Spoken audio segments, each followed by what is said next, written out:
moms, we're excited to announce Playdate and Tell, where the coffee's never hot, the kids are always loud, and the moms, well, we've got opinions. This is the part of Truth Moms where we invite true moms, because motherhood doesn't come with a filter, so neither do we. We're diving into the real, raw, hilarious, and sometimes, holy crap, how are we still standing world of motherhood. So whether you're in the carpool, or stepping over Legos, or in the middle of a meltdown, grab your lukewarm latte, hide in the bathroom if you have to, and let's get into it. Today's guest is Marist Lamson, a writer, branding expert, and founder of Marist Inc. and Actualize, a lifestyle brand and marketing company where she helps people show up online with raw authenticity. Born and raised in Georgia and now living in Nashville with her husband Andrew, Marist is here to share the deeply personal story of her son Harvey, conceived after 9 years of waiting. Harvey's pregnancy came with an IUGR diagnosis at 24 weeks and ended in a heartbreaking stillbirth at 35 weeks. Known for her honest storytelling and transparency, Marist shared every single step of Harvey's journey online in real time.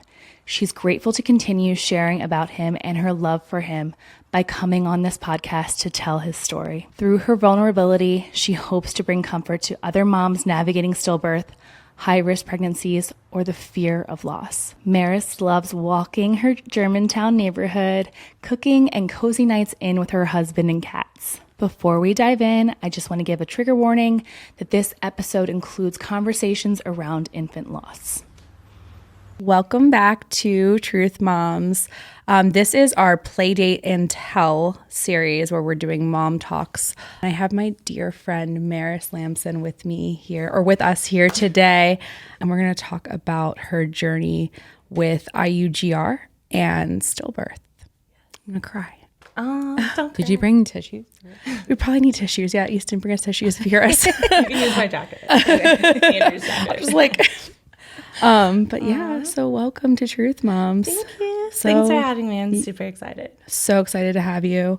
Really upset because last week I got pink eye. We were supposed to record last week, but I'm glad that we were able to make it work for today. And I was thinking about that and I was like, it's actually kind of a perfect week for you guys to have like a skip week anyway, because it's the holiday and like so That's many true. people are like gone this week. See, yeah. I was so worried about it. I know. We talk about it a lot, and I'm sure maybe even in your story you'll hear it too. Is like there's a lot of times where we like rush into so much stuff, or we're like we want it so bad, and then you're like, wait, these are the moments of rest that we need. Like Courtney was like, no, I can do it. I can get there.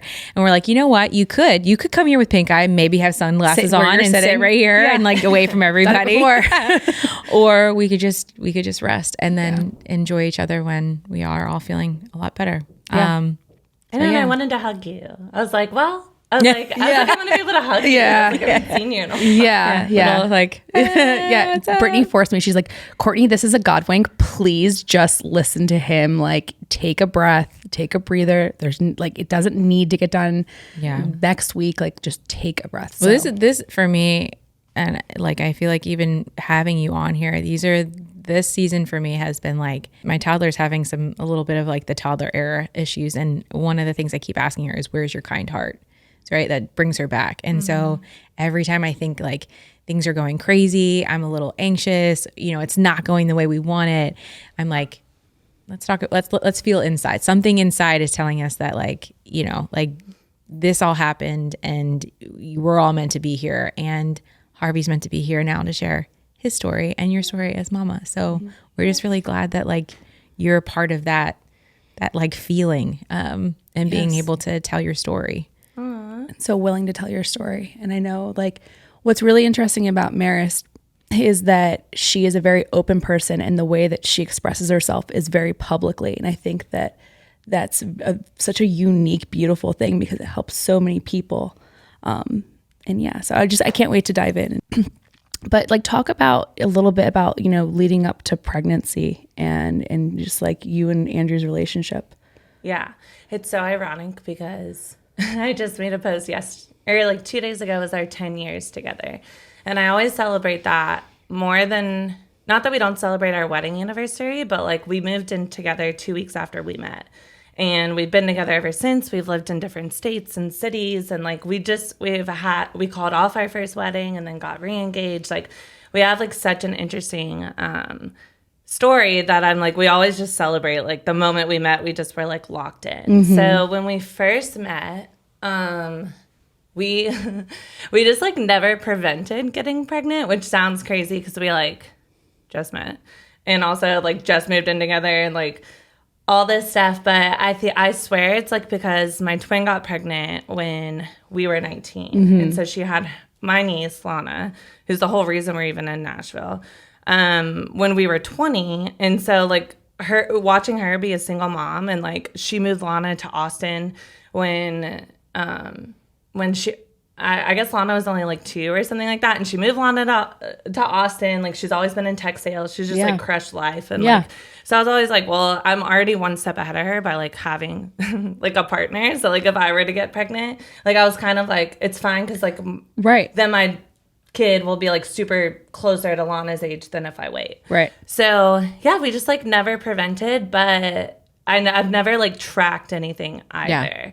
So, like, when I say, like, oh, we didn't get pregnant for 9 years, or it took 9 years to get pregnant, like, I always try and clarify, like, it's just that we didn't prevent. You weren't sitting there doing the ovulation test and doing the basal temperature and, like, you know, finding when, like, your cycle, like, when you were ovulating. Like, you were just... We're just, like, if we're feeling it, like... Yeah, you know, like we'll go with like our feelings, and if we happen to get pregnant, then like I just always believed like it would happen. I agree. I totally agree with it. Yeah. Like I think I could see us like if we did have a bunch of kids, and I was like, okay, I don't want any more kids, or like that's like where family stops. Like then I maybe would track it or like prevent. But yeah, so I like after like 3 years, probably like the first 3 years, especially because like that was like the, you know, when you're like in the honeymoon phase, if you will, I was like, maybe we're just like something's like going on. We like can't get pregnant, because I was like shocked that we never had a scare. Just like never happened. Not even a scare. No. Not even a scare. Well, you thought you were pregnant that one time in Charleston when I was with you. You were like, I think I'm pregnant. Oh, really? Yeah. So you don't even remember that? I don't even remember that, but like that might have been like one time, or maybe I would be like, oh, like say it and then get my period the next day. But I was never like the person who was like testing. Oh my gosh. Like, Right. You were just like, maybe I'm feeling it, and then you get your period and you're like, oh, I guess it wasn't. Every time I take a test, or in the past I've taken a test, I literally get my period the next day. Every time I think I'm pregnant.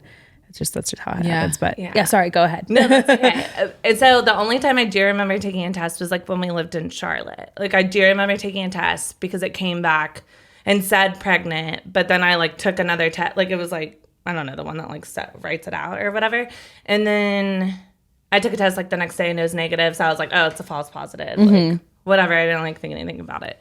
So yeah. So then flash forward, like there's like so much in between, but basically like, we were shocked when we found out that I was pregnant last year. So I found out in September, and it was a super strong positive. And it was like, literally, again, I never tested, and I didn't even know how many days my periods were. I never felt like I got my period regularly, but like I also didn't know because I didn't. Wait, so this is 9 years then, right? 9 This years. is now tracked 9 years together, and you guys got this positive. Yeah. Yeah. Mm-hmm. And what's so crazy is, so like after 3 years, I just figured we couldn't get pregnant.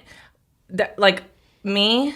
Which is so ironic because, like, I'm going to plug this just because it's relevant. So my older sister created Flex. She's, like, the owner of Flex, like, the company that has, like, the menstrual discs. And she bought out Soft Cup and, like, whatever. So I'm a big fan of discs. So I use, like, Cora and all that. But, like, I feel like I've not seen Flex. I'll have to try that one. But I'm a big fan of, like, free bleeding and all of that stuff. So, I'll have to check it out. So she...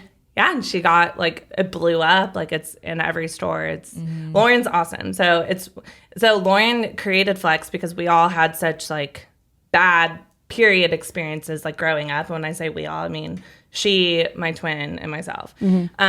So Lauren, will kill me if she ever finds this out. But like I like never went. I would not even go and get like pap smears. Like my first pap smear I ever got was March of last year. And when I went in for that, I was like, that's so bad that like I never would get pap smears because it's so important for like your health and stuff. Yeah. But I don't know. I was just always disconnected from my body in a way, I would say, which I'm not like proud of, but I don't know. I just like never. Do you? And this is just me doing a little bit of research. Do you feel like your intention with your body showed up after your sobriety journey? That's a really good question, and that is a good point. So we became sober January 2023.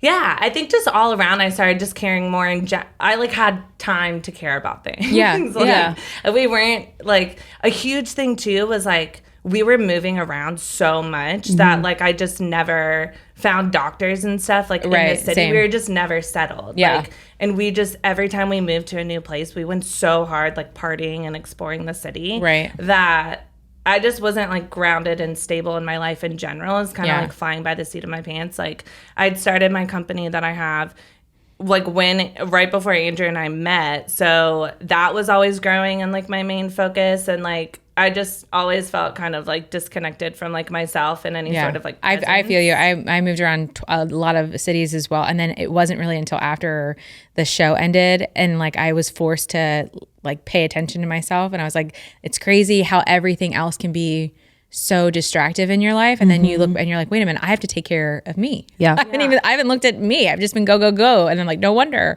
I have this crazy acne problem or whatever. It's because my body's basically screaming at me that I'm killing it. Yeah, you know, and like you need to slow down. It's the internal conversation we were talking about. Yeah. So once like I knew we were staying in Nashville. And I was like, okay, because like we were also kind of up in the air when we became sober. Like, are we gonna move again? Like Lana was getting older. The original reason we followed my twin here, like she had gotten whatever promotion in her tech sales world, and was moving here, and she was still a single mom, and they had just moved from Austin. So I was like, I want to follow her and be around my niece and my twin, because like we weren't around. And each how old other. is your niece now? 13. Oh, sweet. So yes, I'm 33 now. And she had her, when we were 20. Long story short, I was like, well, I might as well get a pap smear and like start caring. And I was like, maybe it would be a good time, like we're sober now. Like if I'm gonna entertain like figuring out. I just visited my mom and she was like very upset that I've like never cared to like find out if there is something wrong. She thought I'd regret it if we didn't have kids. So anyways, I brought it up loosely at my pap smear. I found out not anything crazy was going on, but I had a tiny little cyst that like lots of people have and then they go away. But I think it's probably still there because it was there like my whole pregnancy, and it was there from March and then when I got pregnant.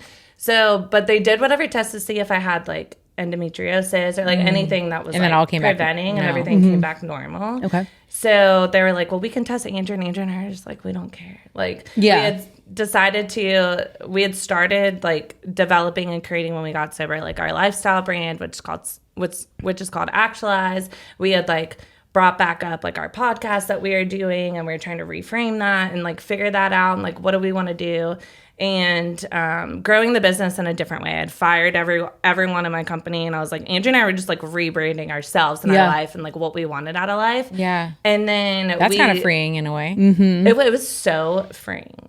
But then what's so crazy is the podcast was like doubling as like with courses that I was creating. So I was overdoing it. Like we were overdoing it. So I like lost my voice, and I didn't get my voice back to where I could talk for a long duration for like a month. Oh, so wow. that month I was like, God is like keeping me from being able to talk. And I was like, I've been planning this lifestyle brand launch for like over a year. And I was like, I'm the person, like if I'm going to do something, I'm going to do it. Like I had already created a business that had like then expanded to work with people all over the country. Like I was kind of like, I'm kind of like a manifester in that sense. Like whatever I want to do, I'm just going to make happen. Right. But I was like, this is crazy, because it was the first time that I actually like gave it a year before I launched it, which normally I would impulsively launch. But No, you were an impulsive, like go after it, get it done. Like here it is. Yeah. And so I knew that God was like keeping me from being able to do the podcast, and it's like not what I was supposed to be doing. And I was like, oh my gosh, I can't believe this. So then I spent and I remember like really reframing my mind. I was like, well, like God's giving me time right now. Like that's my form of abundance right now, is time to like really reflect. Like we had been sober for a while, and I was just like, maybe all of this isn't my path, and there's like something else that's going to be my path. And then lo and behold, like I didn't get my period for like so long. I think I was at like 37 days when I like actually calculated, because they asked me when I called, like, when was your last period? And the only reason that I knew the day that I got my period, which is so wild because I never tracked and I would never know. You could ask me any other month and I wouldn't have known. I wore this like beautiful like lime green like flowy dress to dinner one night. And you bled through it? Yes. Like right when I got home, but right when I got home, Yes. like I sat down and then I was like, oh my God, this could have happened at the restaurant. And I just could not stop thinking about the fact that like that's what I wore and that could have happened in the restaurant. Everyone was looking at me in the restaurant because I was wearing like 4-inch heels and I'm tall and it was a very flowy like neon green dress. And I was like, can you imagine if I walked out of the restaurant? It's just a big, huge spot. And I had started my period. So anyway, so I knew that I'd got my period on August 8th. So whatever day I was like, it was a super strong positive. And I remember I didn't know any lingo. So, like, someone said, like, BFP or whatever. Oh, big fat positive. Yeah. Like, when I was, like, texting into my friends. I don't even and I was know like, it. what is that? They're like, that's a BFP. And I was like, what's that even mean? I was like, what is a BFP? And I was like, wait. And I, like, still didn't believe I was pregnant. But anyway, so then that was kind of busy. I was, like, speaking a ton during this time. So I was traveling to Austin to speak at a conference. And so I was kind of like just loosely connected to it. Like I was like, my twin had already had 4 miscarriages with her now husband that she has. Okay. Who she knows met 4? like right after we moved to Nashville, which is what I was trying to say earlier. Like we moved here for her, but then she met her husband, Right. who also had a son. We didn't have a reason to stay here, so I didn't know if we were going to move again. So anyways, she had 4 miscarriages. So I wasn't like the person who was like, oh my gosh, I'm pregnant, like right when I got a positive. You asked for a clean swap that really works, and we've got one that we actually love. It's called Truly Free, and it's completely changed the game in our homes. Truly Free makes non-toxic, refillable laundry and cleaning products that are safe, effective, and smell amazing without all of the harsh chemicals. You can grab their laundry bundle or bestseller bundle for just $39 using our special links found right in the show notes. Plus, for anything else you grab from their site, use code TRUTHMOMS at checkout for a discount of 30%. Cleaner products, healthier homes, zero overwhelm. Now, back to the episode. So I was kind of annoyed that they made me wait until 10 weeks, and then I found out that was totally normal, like because of like chances, you know? Yeah. And then Jacqueline was trying to explain to me that the only reason she got into doctor's appointments sooner than that, every time she got pregnant, was because they're treating her as high risk because of the number of miscarriages. So anyway, so like I really didn't like take it seriously until I guess like we saw the heartbeat at like 10. It was 10 weeks, but then because I had that cyst, they started monitoring me. So flash forward, I was like going to the doctor like every 4 weeks, and they found like, oh gosh, I don't remember what it's called, but the thing where you can like bleed because it's like Eclampsia? No. Spotting. Does know it start with an H? Hemorrhage. No. I know what you're talking about. It's Hernia. No. Just naming it's things. gonna come to me, but Everyone's I know thinking what it. you're talking about. Everyone does. So it's like, and it happens and then it kind of like dissolves itself or whatever. So, but there's like these different weird things happening like that. So they're kind of like monitoring me. I got like, I remember when I was like 16 or 17 weeks pregnant, I got like 3 different infections. I had like a double ear infection. wow. Like, and then I remember freaking out because I was like most second term miscarriages can be due to like an infection that you don't catch and then it like goes into the placenta.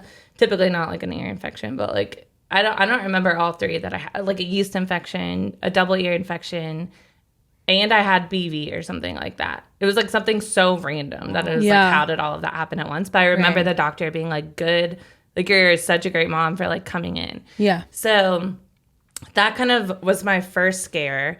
And then I remember I was really worried about that infection. And then when I was like around 20 weeks, like we did the anatomy scan, everything looked great. Like every time, like I got to go to the doctor more than a lot of people because they're just having me get checked like all the time for stuff. And so I remember being like so happy, like I would always leave you probably. So I was always posting like his little pictures. It felt like every 3 to 5 days. Yeah. Which I think it's important, right? Like to in the sense of a non-high risk like pregnancy, you're not seeing anything or any ultrasounds for like what, maybe once every 4. Oh yeah. Right, because I think you get the first one and then you get the 20-week one and then maybe you get a third one. Like towards the end. Yeah. Yeah. So for first time moms, it's really stressful because you're so like, stressful. I remember being like, do I get a Doppler? Do I like, cause how do I know what's happening in there? Right. And so that's kind of. Yeah, how do they know? I don't know. I was like, honestly, I'm kind of happy. I was like, my doctor wanted to monitor me. She wanted to monitor the cyst. Like, so what I didn't realize was they had picked up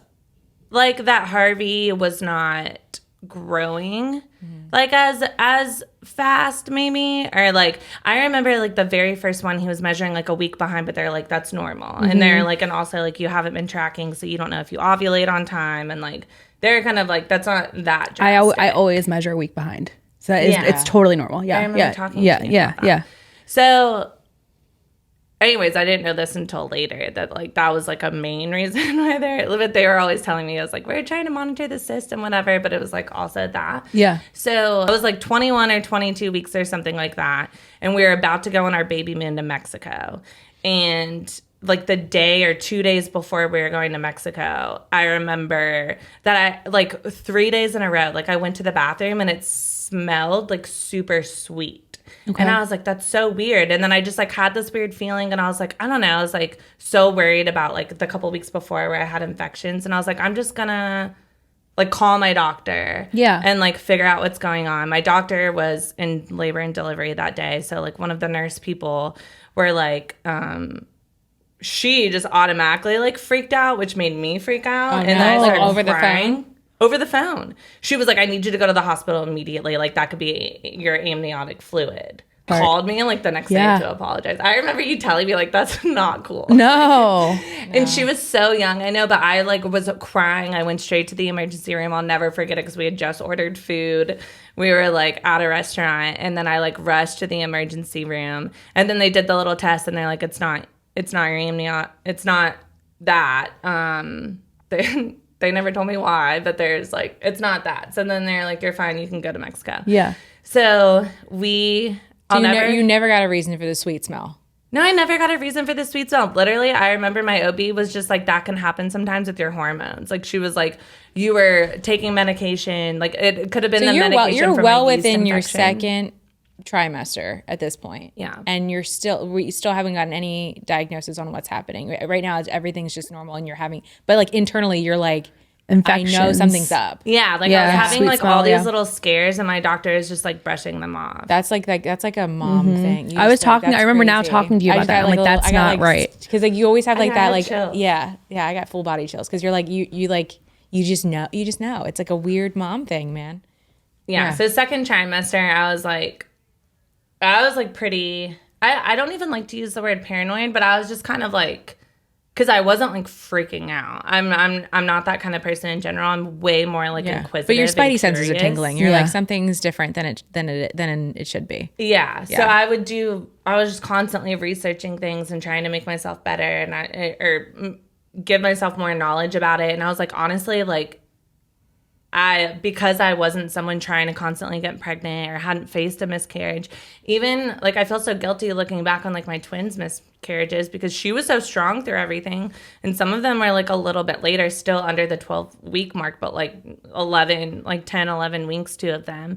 And I was just so disconnected from the concept of getting pregnant in children that I didn't even really know how to support her. But she's so strong, she didn't even let me know that she like needed my support. Whole nother conversation, because we talked about that once I lost Harvey. But like I wasn't like in tune with like things that could happen, because I wasn't like actively trying to be a mom or like thinking about that. Yeah. But before I forget to say this, I will say this. Like when I was a little girl, I was obsessed with the idea of being a mom, and it was like my biggest fear. I would say all the time, I was like, I don't think that. Like, my biggest fear is, like, I'm not going to be able to have kids. And because I was so afraid of that, starting in 5th grade, I started babysitting. So in 5th grade, I was babysitting for my 5th grade teacher. I, like, would get babysitting jobs with my dad's families. I was, like, babysitting newborns, babysitting toddlers. Like, all I did in my free time, I never went to high school football games. I didn't do anything. I, like, nannied.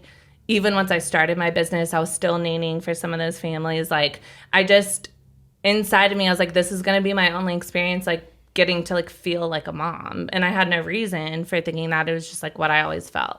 So that was another reason why I think I just like was never surprised I never got pregnant.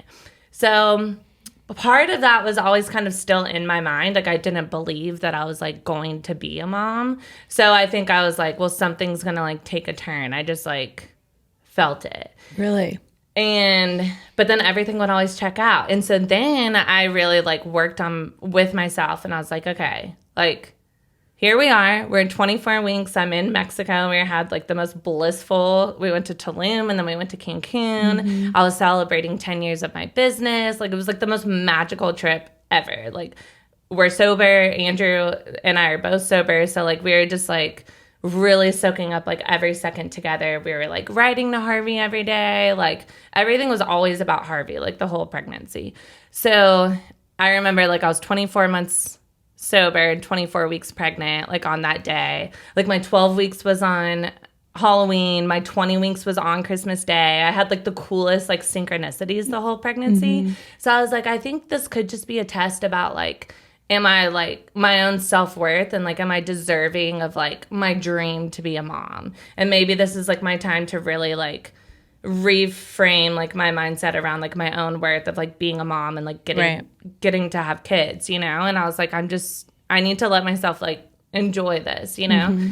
So yeah, I enjoyed it. Like, I have 1,000 posts from that trip, but, like, and really cool stories. Like, when we were there, I met this older woman in the bathroom. Like, her son's due date was Harvey's due date, which was May 15th. Like, and then she asked me Harvey's name, and I said Harvey's name, and her husband had, like, just lost his dad, and his dad was named Harvey. So she was like, I can't wait to go tell him this. Like, you're so beautiful, and, like, blah, blah, blah. Like, this is going to mean the world to him because he's been, like, hoping for a sign from his dad. And I was like, Harvey's, like, changing lives, like, already. Like, I told that whole story, and I was just like, no, he's, like, so magical. Like, I just felt like everything was so magical the whole pregnancy.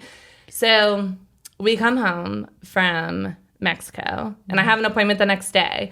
The girl in there, like, we could not get Harvey. Every other appointment, he would, like, not stop moving. But they had me in for the follow-up anatomy scan because they couldn't get, like, his spine pictures. And they also they couldn't fully get his heart pictures. So they're like, you need to come back when you get back from Mexico just to do, like, this. Right. Which again is completely normal at that point, right? Because with both my babies, we had to come back for that 20 week because sometimes the baby doesn't, like, sit right. Right. So again, still no reason at this point to think otherwise. Anything. Yeah. Right. Yeah. And so, but this girl, I'll never forget it because she was, like, telling me that she was, like, new or something. Like, so I kept being like, okay, because she was, like, looking at it, and she was like, I always, like, talk to them. So I'm like, well, how long have you been doing this? And do you love it? And is it your life purpose? Yeah. And, like, I'm just, like, trying to get to know them. So she was telling me how she just moved from New York. I don't know what you have to do before you're, like, allowed to do it by yourself, but, like, that's what she was doing, like, shadowing someone or whatever you want to call it. Right. So this was, like, her first job where she was, like, the ultrasound tech, like, by herself. And she couldn't get him to move or get the pictures, but she was like, maybe I can get it with, like, 3D pictures. So she, like, was able to get his face at that point, like, a little bit. Like, he was at 24 weeks. That's the only time we were ever able to, like, get any kind of shot of his face, and I'm so grateful for it. But yeah, so she, like, printed that out for us, and then she ended up bringing in, like, the doctor that's, like, on staff. And then that doctor was, like, weird. Like, on my monitor, you're measuring 1 week behind, but when the computer or the sonogram machine thing, I don't know what it's called. But then, like, when she was, like, looking at the calculations, she was, like, sitting there for a while, and she was like, all the numbers are adding up that you're, like, measuring 2 weeks behind.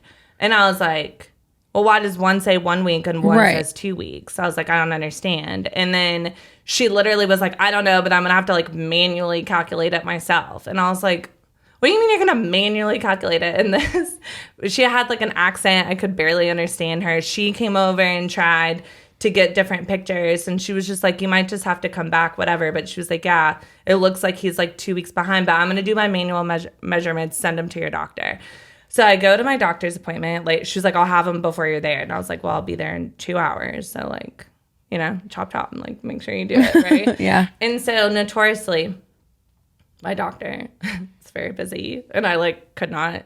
She just, I would wait hours at the OB's office. So at this point, though, this was, like, 3 or 4 hours. So we're, like, it's after 5 p.m. that, like, I'm still at the office when, like, the office is shut. So when she comes in finally into the room to meet with me, and she asked for the results from my scan that morning so she could go over them with me, they had never sent them over. And when they called to get them, both offices were closed.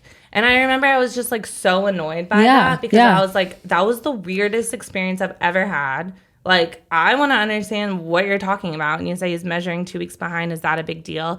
And I remember my doctor just being like, no, it's fine. Like, she was like, worst case, like, he might have IUGR, but that's super rare. Like, I don't think that's what it is. Like, she was like, you have so she hinted at it at that point. She hinted at it. She was like, you have been measuring on like the lower side. And she was like, that's why we've been having you checked. And I was like, well, why have you not brought that up yet?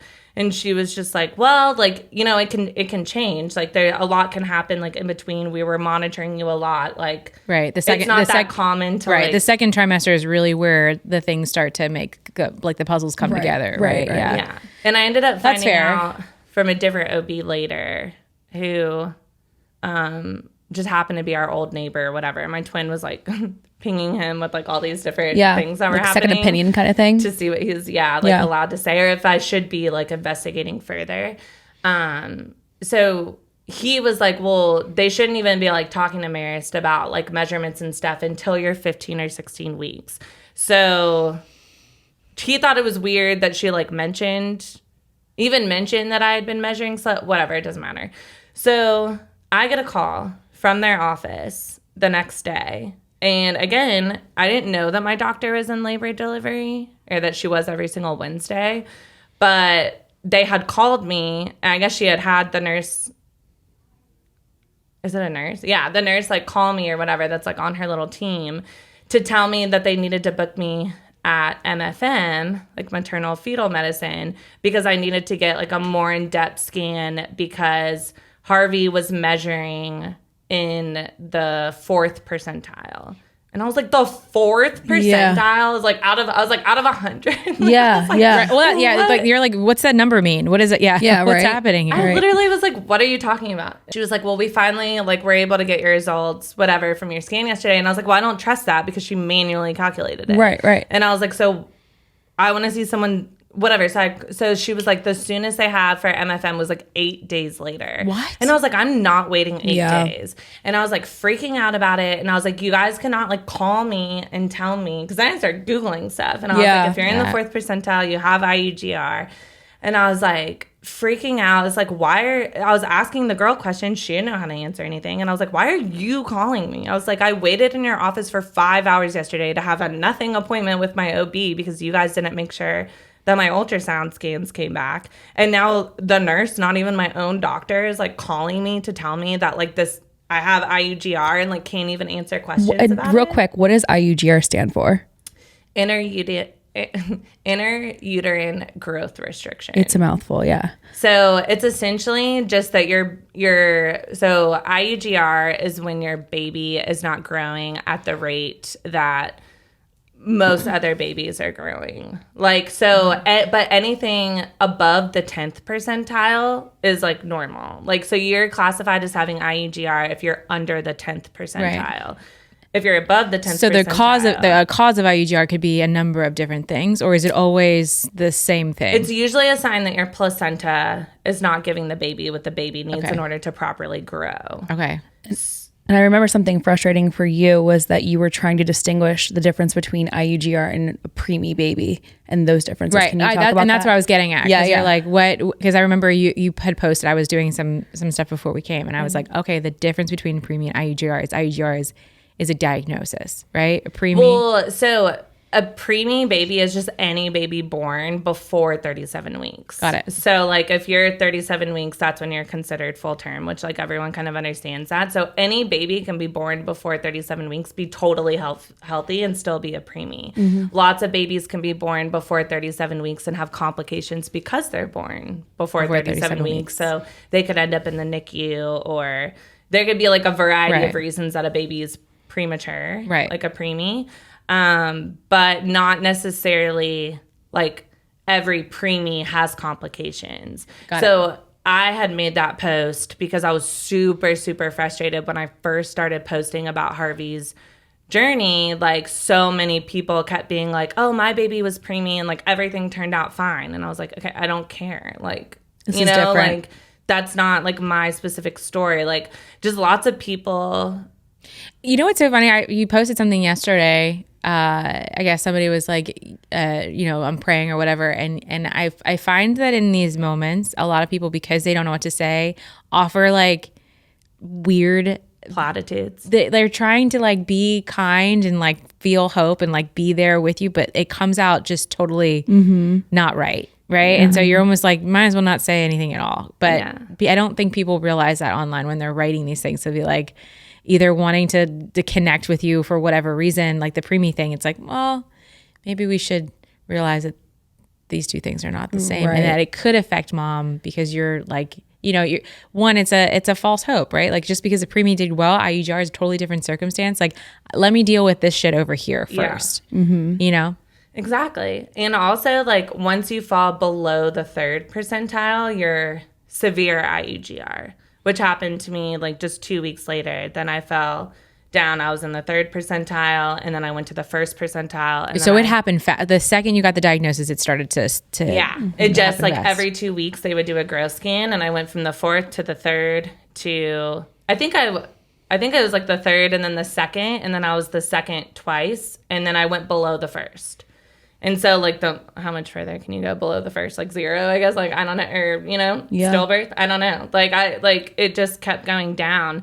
And, I wanted to make that distinction, too, because you can get diagnosed. Like, the best way I try and explain it is, like, because I ended up making, like, a friend who was married to this guy I went to high school with, because mutual friends connected us because she got diagnosed with IUGR while I was still going through my IUGR journey. And I remember telling her, because her numbers were above the 3rd percentile. And I was like, look, like just small human beings can end up getting diagnosed with IUGR between the 3rd and the 10th percentile and end up like the baby can grow later. And like, it turns out like, it's just because you're like a smaller person, you're having like a smaller baby. That's usually, it's like a genetic reason if you're between like 3rd and 10th. But when you go before 3rd, it's not genetic. It's like, literally like something's wrong. Like the baby is not getting like what the baby needs. Is there anything, once you got diagnosed, was there anything they could do to support your placenta? Like, did you have to take certain medications? Was there like, what did you eating a lot? You were like, I am downing protein. About this.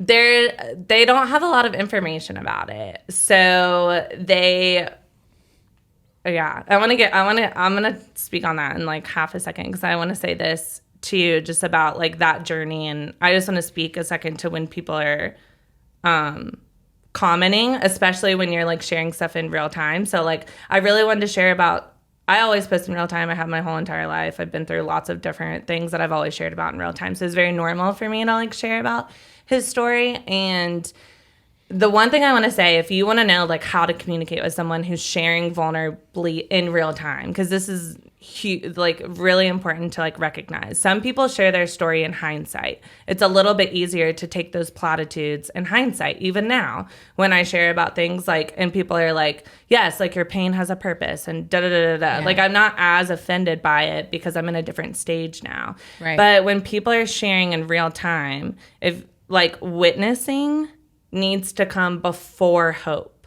And that's like how I try and explain it. I'm like, the person who's dealing with something traumatic, like in real time, does not need you to like plaster like the toxic positivity, the like only think about the positive, like don't focus on what could go wrong, like envision what could go right. Like everyone like is concerned about you and concerned about the baby and like doesn't want you in a negative headspace.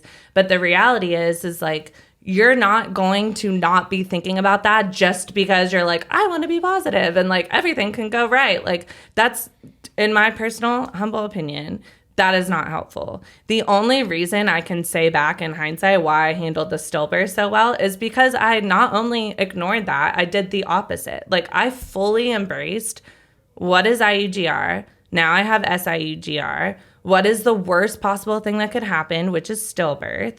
Literally, to have a stillbirth with IUGR is less than 1%. And in my case, being diagnosed with IUGR before 32 weeks, that's considered early onset IUGR. That's super rare that they even catch it before 32 weeks, that it's less than 0.5% of pregnancies are diagnosed with early onset IUGR. And even then, it's less than 1%, or I think with SIU, whatever, it's 2.5% is like the stat that could end in stillbirth. But I still was like, you know what, that's like, it's still a possibility. And I'm not going to sit here and be like, only like daydream about like what could go right. So I reframed my mindset. And I just remember telling everyone, I was talking in my story, I was saying it at the end of every post. I was like, when I was going and finding out he's dropping percentiles, I was like, let me feel my feelings. Like, let me accept that like that this could actually go wrong. Right.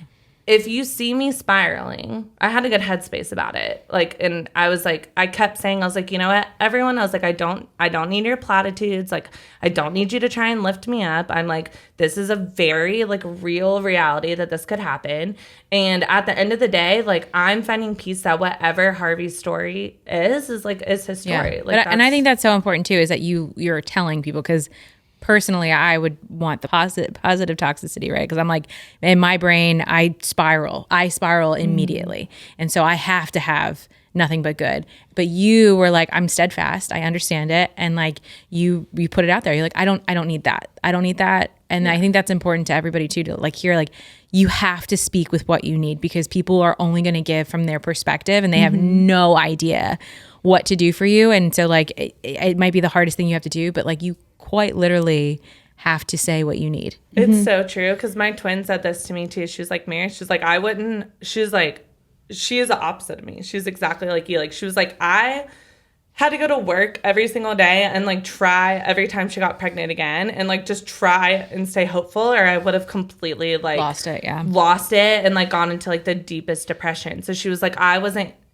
able, so like, yeah, it was like a lifeline for her to have people like lifting her up. And so yeah, I kind of tried to guide people at that too, because they would just see me post something that seemed like, here's my doctor update that like could be going bad, and they just like left a comment without reading. And that's what infuriated me. I was like, I need you guys to like, because I also felt like they were taking away from my faith. Yeah. Like, I was like, I'm having so much faith right now, and you're like robbing me of it. Right. Because like, what makes you think that I've lost faith right now? Like, what am I posting that you're like, God has a purpose? You know, like, why do you need to tell me that? I get that. Mm-hmm. And they also, I think, felt like, well, why are you sharing this? That's another misconception. Because it's an outlet. I remember telling people, like, just because you would only share if you were in like a desperate cry for help doesn't mean everyone right. I might just be sharing just to share and just to tell my story. So that was super challenging. But yeah, so once I got diagnosed with IUGR from the nurse, and then eventually like I had my doctor. How long did that happen? So the nurse basically goes in, you go to the doctor, and between that and the official diagnosis, how much time has passed? I mean, they told me at 8 days later. So the nurse called me. I didn't get to see MFM. I called them. I like tried to figure something out. Like, I couldn't go for 8 days. I didn't actually tell anyone until that day. I was like laughing. I was like, you guys know I've had all these scares, and like, here my doctor is like scaring me again, but I'm on my way to MFM, and I'm like, I could find out that he has IUGR, like growth restriction. But I just like didn't think that I would. Like, I really genuinely felt like that doctor manually calculated things wrong. She was so new, and you just Yeah. And so then we go to MFM, and they tell me that they did another scan, which typically you'd only do a growth scan every 2 weeks. But because it was my first MFM appointment, they did a growth scan. So they were able to compare that with 1 week prior. And they were like, yes, you are in the 4th percentile, but your baby still gained like X amount of weight, which is a really good sign for only 1 week. Like, it still was below what a normal baby would gain, but it's not like I had stayed the same. It's not like he stopped growing. So at this point, to put it in perspective, I would have only been 25 weeks at that point where I went to the first one. And then, then from there, it was like I had to go to the doctor every 3 days. All right, Mama, real quick before we keep going, if you've ever thought, why isn't this diet working for me? Or why do I always feel tired even when I'm doing everything right? it could come down to your genetics. That's why we love MaxGen Labs. Their at-home genetic tests help you understand how your body works, like how you process food, how you detox, what vitamins you actually need, and even your fitness tendencies. It takes all of the guesswork and helps you make choices that actually fit your body. And here's the best part. Just for being a Truth Moms listener, you get 10% off any test. Just head to maxgenlabs.com and use the code TruthMoms at checkout. Again, that's TruthMoms for 10% off, because knowing your body is the first step to feeling your best. All right, back to the show. So every 3 days I would alternate, like 3 days past that and I went and saw my OB, and then 3 days after that I would go back to MFM. And they were just monitoring. I don't know why I can't remember what it's called, why can I not remember? And they just strap you in the things to check the heart rate. Oh, that's the thing that looks like almost like a belt buckle. Yeah, like why am I they do forgetting it. what that's called? Oh my gosh, Fetal heart monitor. I think that's what it's called. Yeah. Yeah. I know. I can imagine it in my mind, but I can't remember. Like the paper comes out. Yeah. It's kind of old school. Oh my gosh. And you did it all. It's like, okay. Should I look it up? Like, what it's called? I want to look up what it's called, because they never called it this or told me I was getting this done. So okay, so I keep hearing you say this, and this is what's like, because in Courtney's own journey, right? Like I feel like when things are taking a turn, maybe the professionals aren't given, like, the fact that like they're not telling you things, and they're like, or the one's like, oh, I'm new, I don't, maybe I'm not getting this right, or I feel like there's a downplay because they don't have bedside manner to deal with when things, right? Like, because remember when your tech would not even show you the screen and was like, well, your doctor will handle it, and then said nothing. Yeah. And so I think that there's a really good point here when you're talking to professionals that like maybe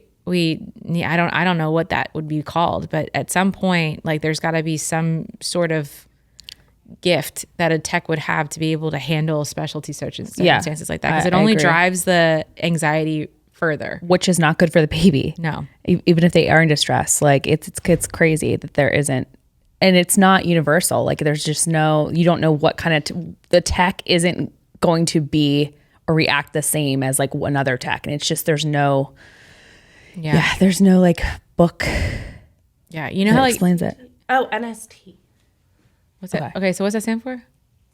Sorry. I just like saw the letters and I was like, that's what it is. NST. A non-stress test. Okay, I was going to say stress test. Yeah. Yeah, so a non-stress test. Like I would do the one where they just strap to check, like they can see the the little waves of like the heart rate. Yeah. And also like they do it for 30 minutes. Okay, so an NST they do for 30 minutes. So it can see over a span of time of 30 minutes, like how is the baby moving and how is the heart rate moving. Mm-hmm. And so that allows them to know, I guess, like if the baby is in distress or not or whatever. It's just like a way of like seeing, and like over time, like the heart rate should jump like a few times. So they should see like a few like jumps. So if it were like flatter, like after 30 minutes, it would be like, oh, the heart's starting to fail. Like that would be a concern. Right. And then they would send you to MFM where they do like the full, which includes an NST.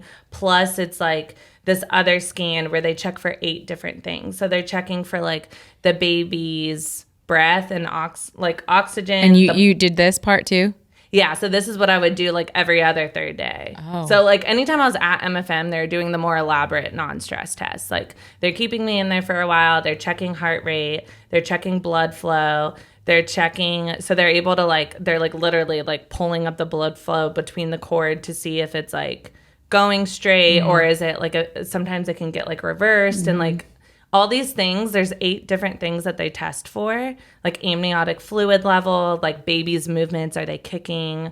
Are they doing different things? And these 8 little tests that they do over that frame are going to tell them whether or not like the placenta is starting to fail. So that's what they're looking at. Like we already know that the placenta is not like working as great as it could because you can tell that when they do the growth measurements. Right. But also like the internet and everyone else was telling me like, well, the doctor, whoever's scanning you, could be like a little bit off or a little bit not, you know, like they tell you MFM is like the best at scanning and like they're highly trained. They have to do 4 more years than like a regular OB. Oh, wow. Okay. Yeah. So like I felt good about going there because it was like, okay, like they're more specialized than even like a regular ultrasound tech or a regular OB. Like they're the high risk doctor. Like they know, they train for this.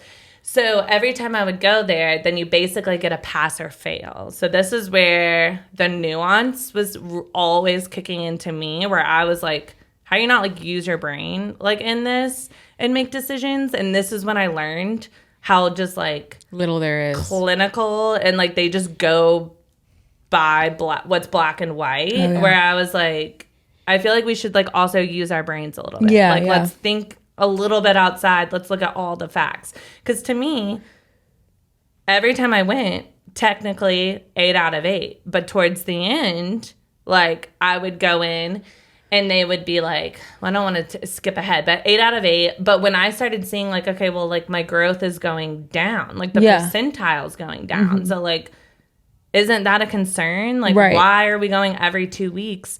And then it was always, Marist, we're trying to get you to 37 weeks. And we won't let you go a day past 37 weeks because at some point, like, it's better out than in. And the risk of stillbirth goes up after 37 weeks. for IUGR. For IUGR specifically, but every baby, like, the way that I interpret it, so this is just, like, how I mentally processed it, is, like, a lot of growth, like everyone kind of knows this, like at the end of your pregnancy, like is when the baby will put on the most amount of weight, right? So like logically, like it's obviously like pulling more nutrients or needing more from the placenta than what it needs earlier on as it's like starting to develop and stuff. Okay. So like at that point, it's specifically about putting weight on like the baby because everything's formed and then it's like, okay, we're at this page now. We just need to put on weight. That sort of thing. So they won't let you go a day past 37. Like literally my doctor is like midnight of like your 37th, like we're getting this baby out of you. Yeah. Right. So I was like, okay, like that's the goal.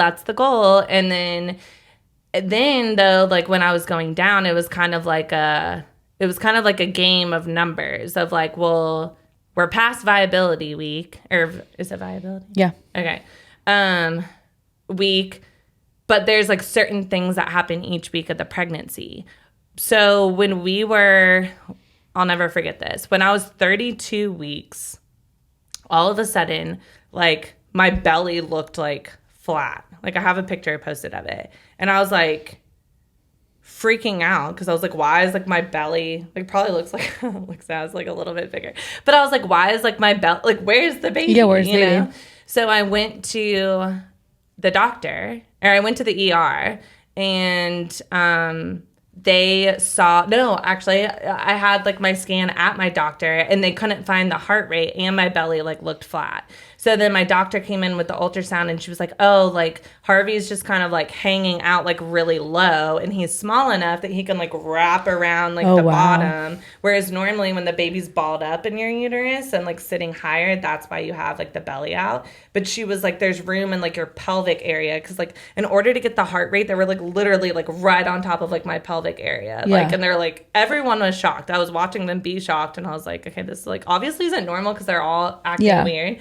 They sent me to MFM, and they were like, no, my doctor was so concerned in that moment. That was at 32 weeks, that she was like, you're probably going to have the baby this week. And my baby shower was that weekend. And so it was kind of like this joke, because I was turning 33 weeks that Thursday or something.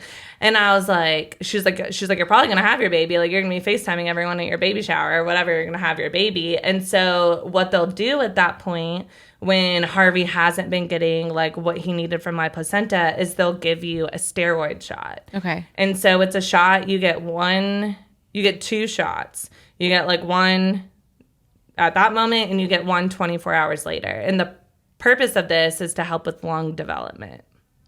Wow. Because like when you're that early, if you're like too early, like the lungs aren't fully developed. Okay. And so then that can create more risks outside. Okay. Every single thing that I read about getting the steroid shot is that the baby gets delivered between 2 and 7 days after that. So I was like, You were ready. 10,000% this baby is coming out. I thought your baby shower was not going to happen. And I remember being at your baby shower, looking at you and Andrew, and I'm like, they're having that baby tomorrow. They're 100% having that baby tomorrow. Have it the next day. I was like, we're going to meet Harvey. I'm so excited. Yeah. Yeah. So I was like, everything that I knew, I was like, okay, because like, so I had a Monday. It was a Monday, Thursday appointment. And then I would go back on Monday. So I knew on Monday that she gave me the steroid shot. She literally was like, go home and pack your hospital bag, because I hadn't yet. And she was like, but you are, like, pack your hospital bag and go to MFM. She just wanted MFM to do, like, the full 8 tests to see, like, to basically give her the go-ahead that, like, okay, like, yeah, like, things are moving. It is a higher risk to keep him in you than take him out. So we are going to take him out, sort of thing. So she, like, prepared for that. That's the only reason they would give you a steroid shot. So we go to MFM, and I pass. It was 8 out of 8. Literally, that doctor was, like, iffy about whether or not she wanted to send me to the hospital to, like, get him taken out because I passed. Right. And she was like, I don't know, here, we're going to print it out for you because your OB's not answering the phone. Drive back to your OB's office. Just walk in there to hand them this paper and have her tell you. We go in there, hand it to the receptionist. My hospital bag's packed. I'm thinking that we're going to have the baby. Right. And she's like, they bring it back to my OB and come back and they're like, no, she said you're fine. You can go home. And I was like, okay. And I was like, that's so weird. But I was like, whatever. And then I went home and I was like panicking because like we had like, he was like sitting low in me. Like my belly was flat. Like it was just another weird experience. Like, why are they printing out the test results, having me go back to my OB's office? Like, I was so ready to just, like, have the baby because I was like, I'm 32 weeks. Like, lots of babies survive. Like, you know, like, let's just get them in the NICU. Like, it's going to be fine. So, go back home and literally was, like, freaking out that whole night. So, I went to the ER. In the ER, they check his heart rate, everything. They do the regular non-stress test with, like, those straps. Everything's looking good. They come in with an ultrasound. Or no, they couldn't find it again because he was so low, but I told them that happened that morning. They come in with the ultrasound. They're like, he looks great. Like, everything looks great. And I was still super uncomfortable leaving and not having the baby. My doctor happened to be in the hospital, and they also, like, doing labor and delivery, I guess. And then they had, like, the hospital OB.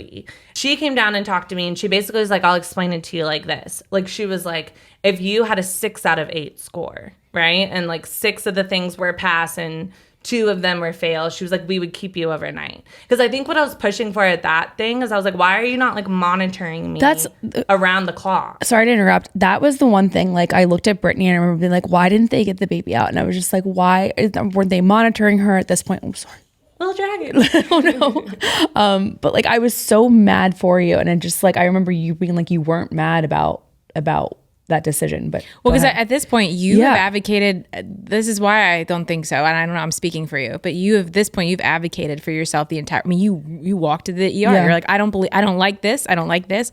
I'm going to go again, and I'm going to hear from 2 more doctors, and I'm going to tell you how I feel. So I feel like you were so forthcoming in all of this that maybe that's what held your anger back, right? No? I think so, because like I've like at a certain point, like I really was like who am I to like question it beyond like a certain point. Like I was like, I've now seen different people. When I was at that ER visit, every single person was like, oh my gosh, like your doctor is one of the best OBs. Like it's our favorite OB. Like she's amazing.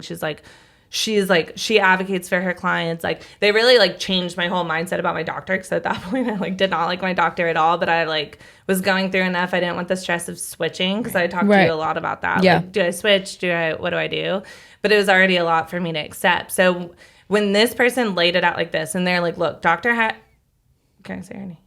Like, whatever. You want. Like, your doctor, like, wants me to say this to you because she knows that you're concerned. So she wants me to explain it to you like this because she kind of understands how your brain works. If you had gone to MFM today and gotten a 6 out of 8, we would be keeping you here for monitoring. If you had been a 4 out of 8, then we would be like having the baby. But they're like, you still were like an 8 out of 8. But I remember the girl at MFM, because I would ask them and I would look at the screen. Like I could see when they were doing their like amniotic fluid measurements and whatever. Because you've been there, at this point, you've been there enough to know what you're looking at. Yeah. Yeah. And some of them like were cool with me because I was like super chill with them and like kind of like playing into it a little bit to get them to tell me more things than they would an ultrasound tech would like normally tell you. Right. But I was like, look, like here's my understanding, here's this, here's that. And then a lot of them would just want to make me feel better. So they'd be like, well, your fluid's at this, and if it were this, whatever. So I already knew at that point that I like kept being like right on the line of pass fail. And that's when I started getting really pissed off that it was like a pass fail situation. Yeah. Because it was like, okay, well, if like it was slightly off, or what's to say like 4 of those things that barely passed wouldn't have like won't be failing tonight or tomorrow or like before or the what's the like the brevity of like which is passing, right? So like if like you're like, okay, amniotic fluid, if that's failing, like that might be okay, but like spine, if that fails, like that's a problem, right? Like what, like how, like what does each of those things weigh in this diagnosis here? Exactly. And if we are like right on the cusp of like it almost failed, but it technically because they always use that word, well, technically you passed. I was like, well, I don't care. I don't like that. Yeah. You know, but the one thing that kept me hopeful was his heart rate always looked amazing. It was like never, not one appointment of his entire life, like was there an issue with his heart rate. And that made me feel good. And I felt good that like the blood flow was always good. And he started practicing breathing earlier. Like technically they start looking for practicing breathing after starting 28 weeks. And I'll never forget at 27 weeks, they were like, he's practicing breathing and he looks great. And I was like, oh, okay. And like, he was always wiggling around and moving around. So I was just like, okay, it's just a matter of he needs to gain some weight when we get him out of me. Right. But this appointment with all the flat stomach and all the things going on, I was like, I just want to be monitored. And then I just kept thinking like, okay, well, now I have the steroid shot. And they gave me the second steroid shot because I had to, because you have to have like both of them. So then I'm thinking about the fact that the steroid is in me. And I'm like, could that have changed the pass fail? Is that what you're thinking? Because that's what I was going to ask you. Like if you had gotten MFM before you got the steroid shot, would the results be different?